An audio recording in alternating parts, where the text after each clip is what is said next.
بعض ایسی چیزیں جن سے نبی اکرم صلی اللہ علیہ وسلم نے خود علاج کیا ہو، وہ آپ کے سامنے کچھ رکھتا ہوں واقعات اور کچھ چیزیں جن سے خود نبی اکرم صلی اللہ علیہ وسلم نے علاج کیا ہو۔ لیکن ایک بات اس سے پہلے میں بتا دوں کہ جو باتیں حدیث میں آتی ہے کہ آپ صلی اللہ علیہ وسلم نے ان سے علاج کیا ہے، آج بہت سی مرتبہ یہ ہوتا ہے کہ ہم کہتے ہیں ان سے تو جیسا طب نبوی کتابیں ہوتی ہیں آپ پڑھتے ہیں اور علاج کرنے کی کوشش کرتے ہیں، فائدہ محسوس نہیں ہوتا ہے۔ وہ اس لیے کہ طب کا معاملہ ایسا ہے کہ اس پہ تجربات اور تجزیات کی ضرورت ہے۔ نبی اکرم صلی اللہ علیہ وسلم نے بہت سی باتیں فرمائیں، یہ مسلمانوں کی کم علمی رہی، بےوقوفی رہی، بد نصیبی رہی کہ طب نبوی ہم نے اپنے ہاتھ سے ضائع کر دی، کبھی اس پہ ریسرچ ہی نہیں کیا۔ کوئی بھی میڈیسن ریسرچ کے بغیر نہیں ہوتی ہے۔ رسول اللہ اگر یہ فرماتے ہیں کہ فلاں چیز میں یہ شفا ہے تو اس کا معنی یہ کہ اب ریسرچ کرنا پڑے گا نا،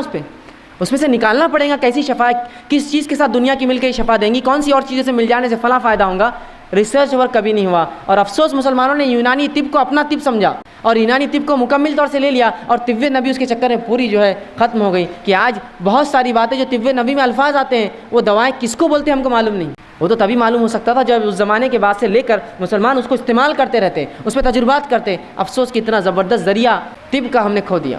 لیکن پھر بھی کچھ باتیں جو آتی رکھنے کی کوشش کرتا ہوں، وہ جس سے رسول اللہ صلی اللہ علیہ وسلم نے شفا کے لیے استعمال کی دواؤں کے طور پر۔ سب سے پہلے جو حدیث میں آتا ہے وہ یہ کہ آپ شہد سے علاج کیا کرتے تھے۔ ایک مرتبہ ایک شخص آیا اور کہا اللہ کے رسول صلی اللہ علیہ وسلم میرے بھائی کو پیٹ خراب ہو چکا ہے، اسے دست ہو رہے ہیں، آپ صلی اللہ علیہ وسلم نے کہا اسے شہد کھلاؤ۔ وہ گیا شہد کھلا کر آیا، کہا اللہ کے رسول اور بڑھ چکے ہیں، کہا اور کھلا۔ پھر اس نے کھلا کر آیا، کہا اللہ کے رسول صلی اللہ علیہ وسلم اور بڑھ چکے ہیں، کہا اور کھلا۔ 3 مرتبہ کھلانے کا حکم دیا۔ پھر وہ آ کر کہا اللہ کے رسول اور اس کے دست بڑھ گئے ہیں، تو کہا اللہ کی کتاب سچی ہے، تیرے بھائی کا پیٹ جھوٹا ہے، اسے اور کھلا شہد۔ اس لیے کہ اللہ نے شہد کے تعلق سے کہا اس میں شفا ہے، تو اللہ کی کتاب سچی ہے، تیرے بھائی کا پیٹ جھوٹا ہے، اسے اور کھلا۔ جب اور کھلایا گیا تو ان کو شفا مل گئی اس چیز سے۔ آپ دیکھ رہے ہیں جہاں شہد کھلایا گیا وہیں عقیدہ دیکھیے ساتھ میں، کھلا اس کو، اس میں شفا ہے، بس اگر کہہ دیا تو کہہ دیا، یہ نہیں کہ اور عموماً دیکھے تو شہد کھلانے سے بہت سے لوگوں کے دست اور بڑھ جائیں گے، ظاہر تو یہ دکھتا ہے لیکن اس میں شفا ہے، وہ شفا اور فائدہ دیتا ہے۔ اس لیے کہ کبھی دست کا روکنا درست ہوتا ہے اور کبھی ان کا نکل جانا اچھا ہوتا ہے، تاکہ بیماری جو اندر ہے جراثیم پورے نکل جائے پیخانے کے ذریعے۔ تو کہا تیرا بھائی کا پیٹ جھوٹا ہے، اللہ کی کتاب سچی ہے، اور کھلا اس کو۔ ایک بار اور کھلایا، دست بند ہو گئے، شہد کے ذریعے شفا۔ اسی طرح آپ صلی اللہ علیہ وسلم نے زمزم کا استعمال کیا شفا کے لیے، اور فرمایا زمزم جس نیت سے پیا جاتا ہے اللہ اس میں شفا رکھتا ہے۔ تو یہ علاج بھی ہم کر سکتے ہیں کہ جب حج کو جانا ہو، عمرے کو جانا ہو، جو لوگ جاتے ہیں آپ ان کو کہیے کہ بھائی زمزم ہمارے لیے لائیے، یا خود گئے تو خوب پیجیے، اس نیت سے کہ اللہ فلاں مرض کے لیے شفا، فلاں مرض کے لیے شفا، فلاں، اس لیے کہ زمزم جس نیت سے پیا تھا آپ فرماتے ہیں اللہ نے اس میں شفا رکھی ہے اس پانی کے اندر، زمزم کا استعمال کیجیے دوا۔ اسی طرح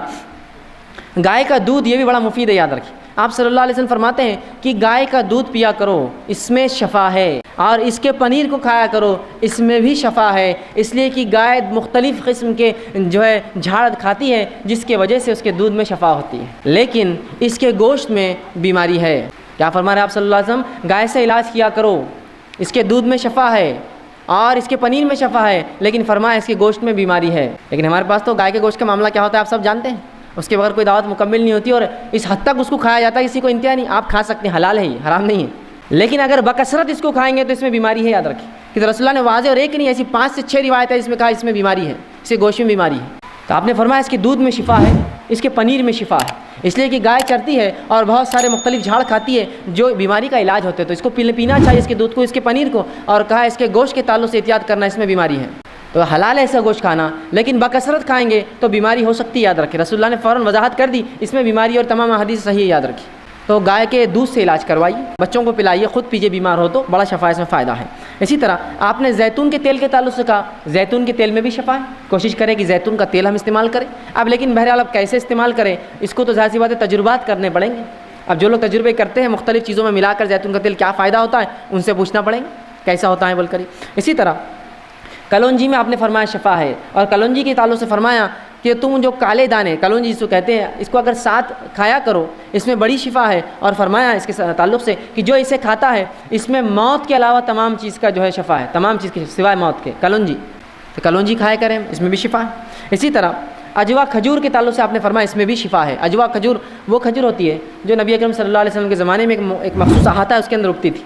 اسے اجوا کہتے ہیں۔ تو اجوا کھجور جو کھاتا ہے آپ فرماتے ہیں جس دن وہ کھائے نہار پیٹ 7 اجوا کھجور، اس دن جادو اور اس پہ زہر اثر نہیں کرتا۔ اسی طرح اجوا کے علاوہ آپ فرماتے ہیں کہ ہجامے میں بھی شفا، ہجامہ سمجھتے ہیں، کپنگ جس کو کہتے ہیں، جس کے اندر بلیڈ کے ذریعے کچھ کٹس لگائے جاتے ہیں اور خون نکالا جاتا ہے مختلف جگہ سے، گردن کے پیچھے سے، سر پر سے، یا مختلف اعضاء جو تکلیف دیتے ہیں اس کو ہجامہ کہتے ہیں۔ ٹھیک، آپ یہ بھی کر سکتے ہیں، کپنگ کہتے ہیں اس کو انگلش میں، یہ بھی بڑی فائدہ مند ہے۔ آپ صلی اللہ علیہ وسلم نے خود اس کو کروایا تھا ایک حج کے اندر، جب آپ گئے تھے حج میں اور آپ صلی اللہ علیہ وسلم میں کچھ تکلیف تھی، آپ نے حجامہ کرایا تھا، تو آپ یہ بھی کروا سکتے ہیں۔ اس کے اندر بھی شفا انسانوں کے لیے تکلیف دہ جگہوں پر اور مختلف جو اعضاء پر یہ کیا جاتا ہے، تو حجامہ آپ کرا سکتے ہیں، اس میں شفا ہے۔ اسی طرح آپ صلی اللہ علیہ وسلم نے کہا سرمے کے تعلق سے کا سرما لگایا کرو، اس سے آنکھیں جو ہے صاف رہتی ہیں، تو سرما بھی ایک قسم کا جو ہے آنکھوں کی حفاظت کے لیے آپ بالکل لگا سکتے ہیں، اس میں کوئی حرج نہیں، اور یہ بھی سنت نبوی ہے کہ آپ صلی اللہ علیہ وسلم سرما لگاتے تھے، ٹھیک ہے۔ اسی طرح ٹھنڈے پانی سے بخار کا علاج آپ صلی اللہ علیہ وسلم کرتے تھے۔ آپ فرماتے تھے کہ بخار شیطان کی طرف سے ہے، شیطان آنکھ سے بنا ہے، لہٰذا ٹھنڈے پانی سے بخار کا علاج کرو، اور ٹھنڈے پانی سے جو آپ جسم کو دھوتے، یا ٹھنڈے پانی سے آج بھی دیکھیے بخار اگر بڑھ جائے ڈاکٹر کہتا ہے پٹیاں رکھیے سر پر ٹھنڈے پانی کی، تو ٹھنڈے پانی سے آپ بخار کا علاج کرتے ہیں۔ اسی طرح جن چیزوں سے آپ صلی اللہ علیہ وسلم نے علاج کیا ان میں سے ایک ہے نمک کا آپ نے استعمال کیا بچھو کے کاٹنے پر۔ آپ صلی اللہ علیہ وسلم کو ایک مرتبہ بچھو نے ڈنک مارا، آپ نے اس زخم پہ ایک نمک لگایا اور اس پہ پانی بہایا، بلکہ اس میں آتا گرم پانی میں پیر ڈالا اور سورہ فاتحہ پڑھ کر دم کرتے رہے جب تک کہ زہر کا اثر ختم نہ ہوا، تو نمک کا استعمال زہر کو اتارنے کے لیے۔ اسی طرح